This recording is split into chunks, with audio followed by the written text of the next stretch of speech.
세계 미식계는 지금 프랑스 요리와 이탈리아 요리가 최고라고 인정받고 있습니다. 하지만 우리나라 컵밥은 어떨까요? 일부 전문가들은 한국 컵밥을 두고 극단적인 평가를 내렸습니다. 그딴 게 요리냐? 라고 말이죠. 최근 중국의 한 미슐랭 셰프가 한국 컵밥에 대해 충격적인 발언을 했습니다. 길거리 음식 수준이다. 쓰레기를 먹는구나라고 비웃었죠. 그런데 놀라운 일이 벌어졌습니다. 그 셰프가 갑자기 무릎을 꿇고 말했습니다. 내게 컵밥은 이제 하나의 존경입니다. 대체 무슨 일이 있었을까요? 왜 그렇게 태도가 180도 바뀐 걸까요? 제가 준비한 충격적인 내용을 지금부터 공개합니다. 오늘 이야기 시작하기 전에 구독과 좋아요 버튼을 꾹 눌러주시면 영상 제작에 큰 힘이 됩니다. 저는 자오칭펑입니다. 상하이에서 미슐랭 1스타 중식당을 운영하고 있죠. 프랑스 르코르동 블루를 졸업한 후 저는 항상 중식이 아시아 최고라고 믿어왔습니다. 30년 넘게 중국 요리 하나만 파고 들어온 저에게 다른 아시아 음식은 그저 아류일 뿐이었어요. 특히 한식은 더욱 그랬습니다. 한식? 그냥 고추장 맛이었어요. 특히 그 컵밥이란 건 정말 이해할 수 없었습니다. 길거리 음식 수준이라고 생각했죠. 미국에서 유행한다는 걸 보고 웃음밖에 안 나왔어요. 저런 걸 요리라고 하다니 속으로 비웃었습니다. 제가 몇 시간씩 정성스럽게 우린 육수와 수십 가지 향신료로 만든 요리와 비교할 수 있는 음식이 아니었거든요. 사실 이런 편견이 생긴 이유가 있었어요. 프랑스 유학 시절이었습니다. 파리의 르코르동 블루 요리학교에서 공부할 때였죠. 한 한국 친구가 도시락처럼 싸온 컵밥을 교실에서 먹고 있었어요. 점심시간이었는데 그 친구는 조용히 구석에서 플라스틱 컵에 담긴 밥을 먹고 있었습니다. 그때 프랑스 교수가 그 친구에게 말했어요. 조리하지 않은 음식은 반입 금지입니다. 이곳은 요리학교예요. 차가운 어조였습니다. 그 한국 친구는 얼굴이 빨갛게 달아오르며 황급히 컵밥을 치웠어요. 그 장면을 보면서 저는 확신했습니다. 컵밥은 제대로 된 요리가 아니라고 말이에요. 그때부터 저에게 컵밥은 수준 낮은 음식의 상징이었습니다. 정성스럽게 만든 중식과는 차원이 다른 거라고 생각했죠. 중국 요리의 깊이와 역사를 모르는 서양인들이나 좋아할 만한 음식이라고 여겼어요. 저는 그런 편견 속에서 제 요리 철학을 키워나갔습니다. 중식만이 진정한 아시아 요리라는 자부심과 함께 말이에요. 하지만 그때의 저는 몰랐습니다. 곧 제 모든 생각이 완전히 뒤바뀔 일이 일어날 거라는 걸 말이죠. 시간이 흘러 2023년 문제가 생기기 시작했습니다. 상하이 외식 시장이 침체되기 시작한 거예요. 코로나가 끝나고 사람들의 입맛이 변했다고 하더군요. 손님들이 제 식당에 대해 뭐라고 하는지 아시나요? 고급 중식은 더 이상 매력이 없다. 너무 무겁고 시간도 오래 걸린다는 평이었습니다. 정말 충격적이었죠. 저는 미국 진출을 준비하고 있었어요. 청펑가를 세계적인 브랜드로 만들고 싶었거든요. 뉴욕의 한 투자사와 미팅을 잡았습니다. 제 요리의 세계적 가능성을 보여주고 싶었어요. 30년 경력과 미슐랭 1스타라는 간판을 믿고 자신있게 들어갔죠. 그런데 투자사 미팅에서 들은 말이 정말 기가 막혔습니다. 한국 컵밥 브랜드는 줄 서는데 중식은 어떤가요? 요즘 아시아 음식 트렌드를 아시나요? 투자자가 저에게 물었어요. 그 순간 머릿속이 하얘졌습니다. 컵밥이 중식과 경쟁한다고요? 저는 격분했습니다. 컵밥 따위와 제 요리를 비교하신다고요? 30년 경력의 미슐랭. 셰프 요리와 길거리 음식을 같은 선상에서 논한다는 말씀인가요? 목소리가 떨렸어요. 그러자 투자자가 스마트폰을 꺼내서 유타 컵밥 사진을 보여줬습니다. 이런 걸 보세요. 이게 지금 미국에서 대박이에요. 매출이 600억 원을 넘었거든요. 저는 그 사진을 보고 코웃음을 쳤습니다. 쓰레기를 먹는구나. 마음속으로 비웃었어요. 플라스틱 컵에 밥 담고 소스 뿌린 게 전부였거든요. 제가 몇 시간씩 정성스럽게 만드는 딤섬과 비교할 수 있는 음식이 아니었죠. 하나하나 손으로 빚어서 찜통에 쪄내는 새우교자와 플라스틱 컵에 담긴 밥이 같은 음식이라고요? 하지만 투자자의 표정은 진지했습니다. 컵밥이 미국 외식 트렌드를 바꾸고 있어요. 빠르고 건강하고 맛있다는 평가를 받고 있거든요. 중식도 변화가 필요하지 않을까요? 그 말을 듣는 순간 가슴이 답답해졌어요. 설마 정말로 컵밥이 중식을 위협하고 있다는 건가요? 믿고 싶지 않았지만 불안감이 스멀스멀 올라왔습니다. 그래도 저는 끝까지 고집을 부렸어요. 절대 그럴 리 없다고 스스로를 다독였습니다. 결국 저는 뉴욕의 청평가 팝업 레스토랑을 열었습니다. 제 요리의 진가를 보여주고 싶었거든요. 맨해튼 한복판에 2주간 한정으로 문을 열었어요. 오픈 첫날, 저는 자신만만했어요. 이제 진짜 요리가 뭔지 보여주겠다고 생각했습니다. 최고급 재료로 만든 북경오리와 전복 딤섬, 그리고 비밀 레시피로 만든 마파두부까지 준비했죠. 하지만 현실은 참혹했습니다. 첫날부터 손님이 별로 없었어요. 그래도 첫날이니까라고 위안했죠. 하지만 둘째 날, 셋째 날이 지나도 상황은 나아지지 않았습니다. 오히려 더 나빠졌어요. 온라인 리뷰들이 올라오기 시작했거든요. 하루 만에 리뷰 폭탄을 맞았어요. 전통적이지만 지루하다. 가격 대비 만족도가 떨어진다. 요즘 트렌드와 맞지 않는다. 시간도 오래 걸리고 양도 적다. 눈앞이 캄캄해졌습니다. 제가 평생 갈고 닦은 요리가 지루하다니요. 30년 경력이 트렌드와 맞지 않는다니요. 가장 충격적인 리뷰는 이거였어요. 옆 블록에 있는 한국 컵밥집이 훨씬 낫다. 빠르고 맛있고 가격도 합리적이다. 이 중식당은 시대에 뒤떨어진 것 같다. 그 순간 정말 기가 막혔어요. 제가 컵밥과 직접 비교당하고 있었거든요. 결국 열흘 만에 조기 철수해야 했습니다. 2주 계획이었는데 절반도 못 채우고 문을 닫았어요. 언론에서는 조롱했어요. 미슐랭 셰프의 몰락, 시대에 뒤떨어진 중식의 현주소라는 기사가 쏟아졌습니다. 상하이로 돌아가는 비행기 안에서 저는 처절한 패배감에 빠져 있었어요. 그런데 기내에서 우연히 유타 컵밥 관련 다큐멘터리가 나오더군요. 처음엔 보기 싫어서 채널을 돌리려 했어요. 하지만 뭔가에 이끌려서 끝까지 봤습니다. 젊은 한국 사장이 미국 시장을 정복해가는 과정이 나왔거든요. 그의 열정과 노력이 화면에 고스란히 담겨 있었어요. 다큐멘터리를 보면서 저는 충격을 받았습니다. 단순해 보이는 컵밥 뒤에 치밀한 전략이 숨어 있었어요. 고객 맞춤형 메뉴, 데이터 분석, 브랜드 스토리텔링까지. 그들은 단순히 음식을 파는 게 아니라 문화를 팔고 있었어요. 내가 진짜 놓친 게 뭔가. 처음으로 의심이 들기 시작했습니다. 제 고집이 잘못된 건 아닐까요? 상하이로 돌아온 지 한 달 후, 저는 다시 미국으로 떠났습니다. 이번엔 로스앤젤레스 출장이었어요. 새로운 투자자를 만나러 가는 길이었지만 솔직히 컵밥이 궁금해서 견딜 수가 없었거든요.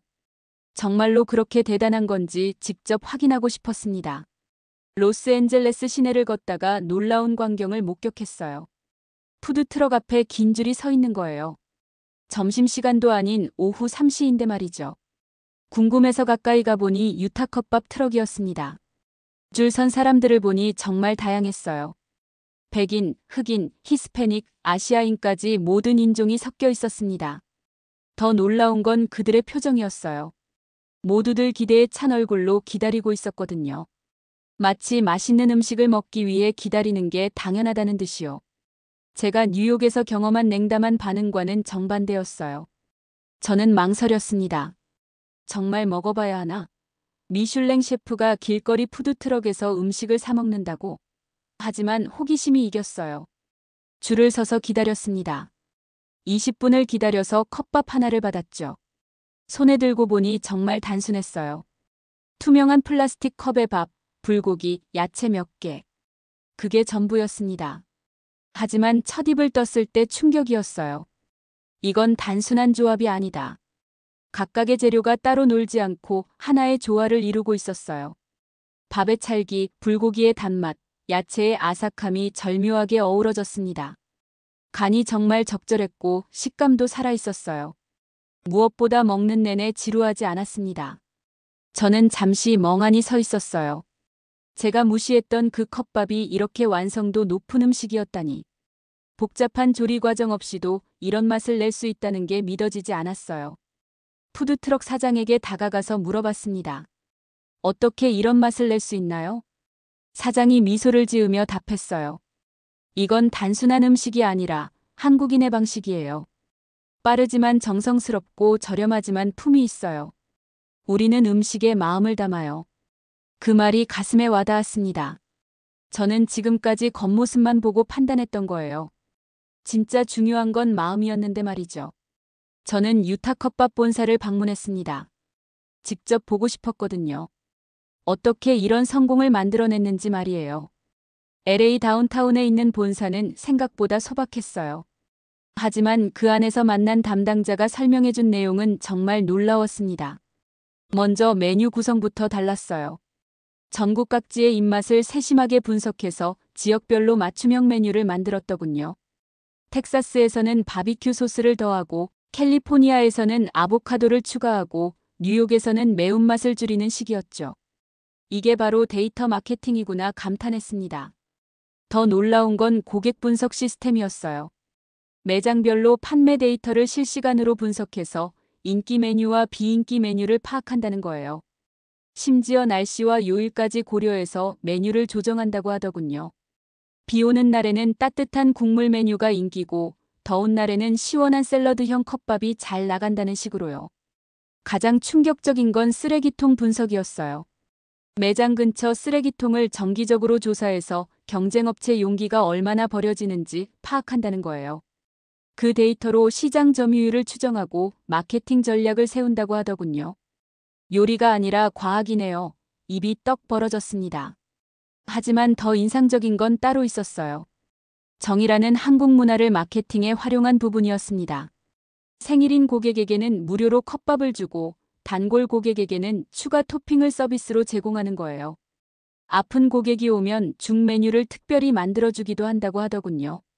담당자가 말했습니다. 우리는 음식을 파는 게 아니라 마음을 팝니다. 한국의 정이라는 문화를 미국에 전파하는 거죠. 그 순간 깨달았어요. 컵밥의 성공 비결은 음식 자체가 아니라 문화였구나. 한국인들이 가진 정성과 배려, 그리고 끊임없는 혁신 정신. 그게 600억 원 매출의 진짜 비밀이었습니다. 저는 지금까지 완전히 잘못 생각하고 있었던 거예요. 본사 방문 후 저는 직접 한국 컵밥 레시피를 연구하기 시작했습니다. 단순히 따라하려는 게 아니라 그 정신을 이해하고 싶었거든요. 밥의 종류부터 시작해서 반찬의 조화, 소스의 균형, 심지어 컵의 크기와 모양까지 모든 게 계산되어 있었어요. 특히 놀라운 건 영양학적 접근이었어요. 탄수화물, 단백질, 비타민이 한 컵 안에서 완벽한 균형을 이루도록 설계되어 있었거든요. 제가 그동안 무시했던 간편식이 사실은 영양학자들이 심혈을 기울여 만든 완전 식품이었던 거예요. 연구를 마친 후 저는 중국 매체와 인터뷰를 했습니다. 결정적인 순간이었어요. 저는 한국 음식에 졌습니다. 하지만 그건 부끄러운 게 아닙니다. 인터뷰실이 정적에 휩싸였어요. 통역사도 당황한 기색이 역력했습니다. 주변에서는 미쳤다고 했어요. 미슐랭 셰프가 컵밥에게 졌다고 인정한다니. 중국 요리의 자존심은 어디 갔냐고 하더군요. 하지만 저는 진심이었어요. 음식에는 승부가 없습니다. 다만 배움이 있을 뿐이죠. 진정한 요리사라면 겸손해야 합니다. 인터뷰 기사가 나간 후 중국 요리계는 발칵 뒤집혔습니다. 어떤 이는 배신자라고 비판했고 어떤 이는 용기 있다고 격려해줬어요. SNS에서는 찬반 논란이 뜨거웠습니다. 하지만 저는 후회하지 않았어요. 그리고 마침내 서울에 갔습니다. 노량진 컵밥거리를 직접 보고 싶었거든요. 지하철 9호선을 타고 노량진역에 내렸어요. 좁은 골목에 줄지어 선 작은 컵밥 가게들. 겉보기엔 초라해 보였지만 활기가 넘쳤어요. 가게마다 젊은 사장들이 열정적으로 손님을 맞이하고 있었어요. 어서 오세요. 오늘은 불고기가 특히 맛있어요. 밝은 목소리가 골목을 가득 채웠습니다. 한 가게에서 컵밥을 주문했어요. 사장이 정성스럽게 밥을 담고 반찬을 올리는 모습을 지켜봤습니다. 그의 손길에서 진심이 느껴졌어요. 빠르지만 대충 하지 않았고 간단하지만 정성이 가득했습니다. 이게 바로 한국의 힘이구나. 저절로 고개가 숙여졌습니다. 과거 제가 비웃던 바로 그 장소에서 깊은 감동을 받고 있었어요. 서울에서 유타컵밥 대표를 만날 기회가 생겼습니다. 직접 이야기를 듣고 싶었거든요. 홍대 근처 작은 카페에서 만났는데 대표는 생각보다 젊고 소탈한 분이었어요. 30대 초반으로 보이는 그분에게서는 특별한 카리스마가 느껴졌습니다. 어떻게 이런 성공을 만들어내셨나요? 제가 물었습니다. 그분은 잠시 생각하더니 조용히 말했어요. 우리는 컵에 음식을 담는 게 아니라 한국의 정신을 담아요. 빨리빨리 문화지만 정성은 놓치지 않는 것. 그게 우리의 철학입니다. 그 말이 머릿속을 강타했습니다. 저는 지금까지 빠르다는 건 대충 한다는 뜻으로 생각했거든요. 하지만 한국식 빨리빨리는 달랐어요. 효율적이지만 정성을 잃지 않는 것, 간편하지만 품질은 타협하지 않는 것이었습니다. 미국에서 성공할 수 있었던 비결이 뭔가요? 제가 다시 물었어요. 대표가 미소를 지으며 답했습니다. 정성이에요. 우리는 모든 고객을 가족처럼 대해요. 그게 한국인의 정이죠. 미국 사람들이 그걸 느꼈을 때 진짜 팬이 되는 거예요. 저는 깨달았어요. 음식은 문화다. 한국이 그걸 증명했다. 지금까지 저는 기술과 맛에만 집중했는데 정작 중요한 건 마음이었던 거예요. 한국인들은 음식에 자신들의 문화와 정신을 담아서 세계로 퍼뜨린 거였습니다.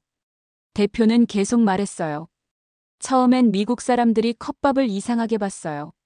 하지만 한번 먹어본 사람들은 계속 찾았어요. 맛도 맛이지만 마음이 편해진다고 하더라고요. 그게 바로 우리가 원했던 거예요. 중국으로 돌아온 후 저는 새로운 프로젝트를 시작했어요. 한국식 서비스 정신을 담은 퓨전 컵식 브랜드를 기획한 거죠. 중국 요리의 깊이와 한국의 정성을 결합하는 새로운 시도였습니다. 주변에서는 반대했어요. 중국 요리의 자존심을 버리는 거냐고 하더군요.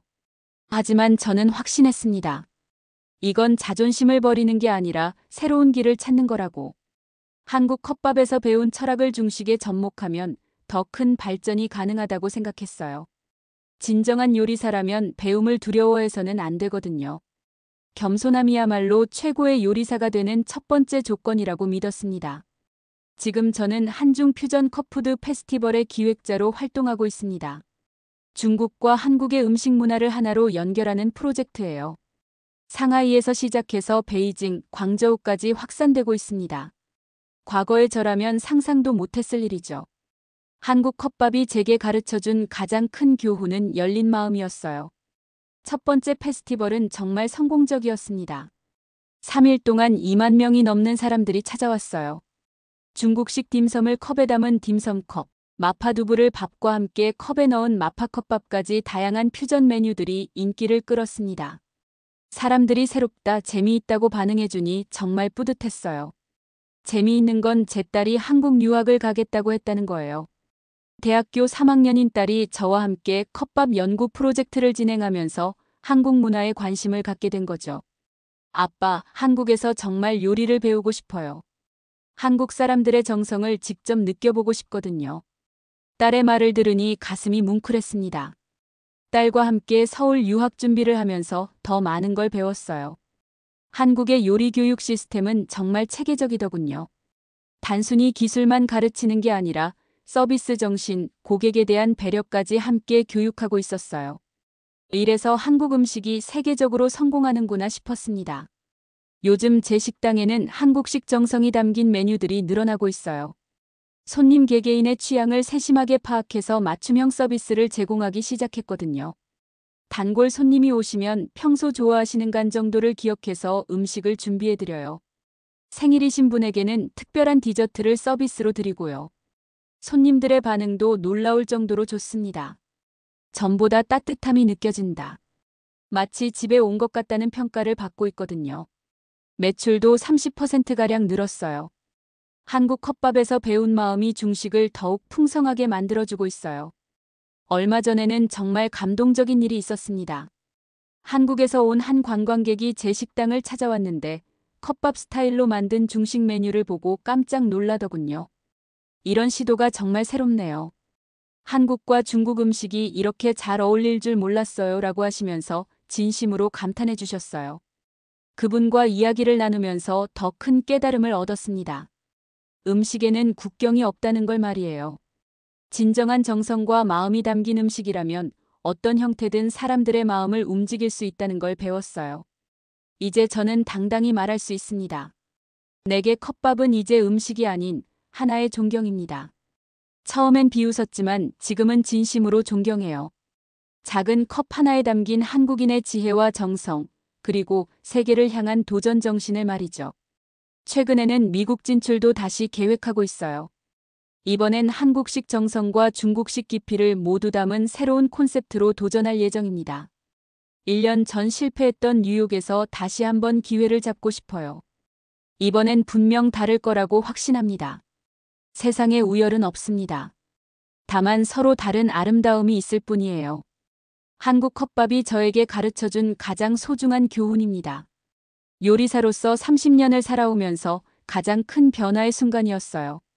앞으로도 저는 열린 마음으로 더 많은 것들을 배워나갈 생각입니다. 그것이야말로 진정한 요리사의 자세라고 믿거든요. 여기까지 자오칭펑 셰프의 놀라운 변화 이야기였습니다.